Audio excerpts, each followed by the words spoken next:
red cardinal flower, which was bending over the brook as if to see its own beautiful face in the water. But the cardinal did not seem to be vain. The picture was so pretty that I sat a long time enjoying it. Suddenly, close to me, two small voices began to talk, or to sing, for I couldn't tell exactly which it was. One voice was shrill. The other, which was a little deeper, sounded very positive and cross. They were evidently disputing about something, for they said the same words over and over again. These were the words: "Katy did. Katy didn't. She did. She didn't. She did. She didn't. Didn't." I think they must have repeated them at least 100 times. I got from my seat to see if I could find the speakers, and sure enough, there on one of the cat-tail bulrushes I spied two tiny pale green creatures. Their eyes seemed to be weak, for they both wore black goggles. They had 6 legs apiece, 2 short ones, 2 not so short, and 2 very long. These last legs had joints like the springs to buggy tops, and as I watched, they began walking up the rush, and then I saw that they moved exactly like an old-fashioned gig. In fact, if I hadn't been too big, I think I should have heard them creak as they went along.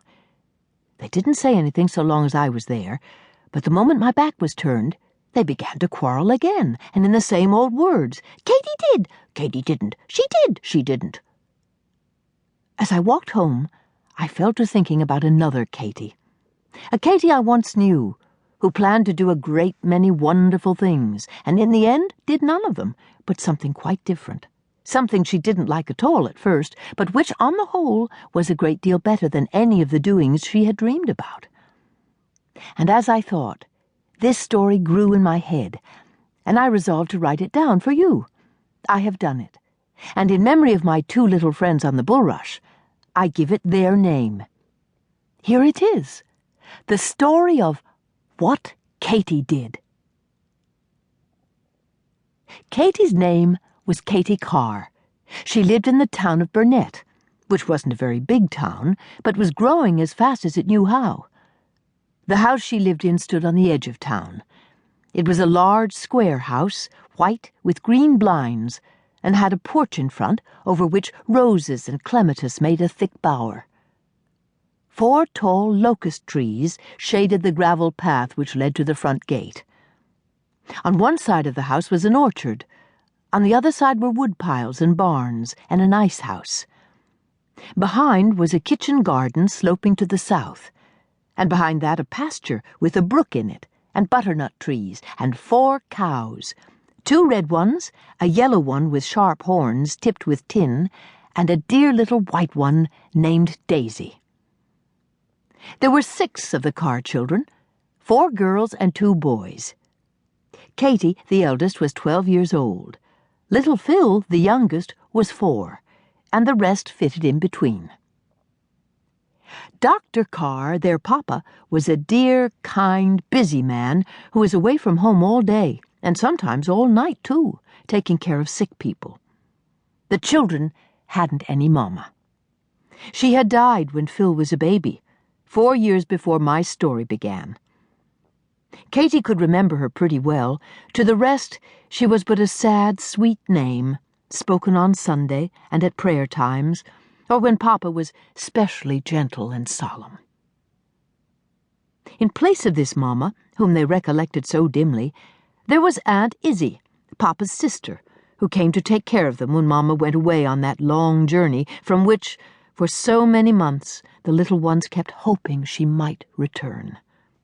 Aunt Izzie was a small woman, sharp-faced and thin, rather old-looking, and very neat and particular about everything. She meant to be kind to the children, but they puzzled her much, because they were not a bit like herself when she was a child. Aunt Izzie had been a gentle, tidy little thing who loved to sit, as Curlylocks did, sewing long seams in the parlor, and to have her head patted by older people, and be told that she was a good girl. Whereas Katy tore her dress every day, hated sewing, and didn't care a button about being called good, while Clover and Elsie shied off like restless ponies when anyone tried to pat their heads.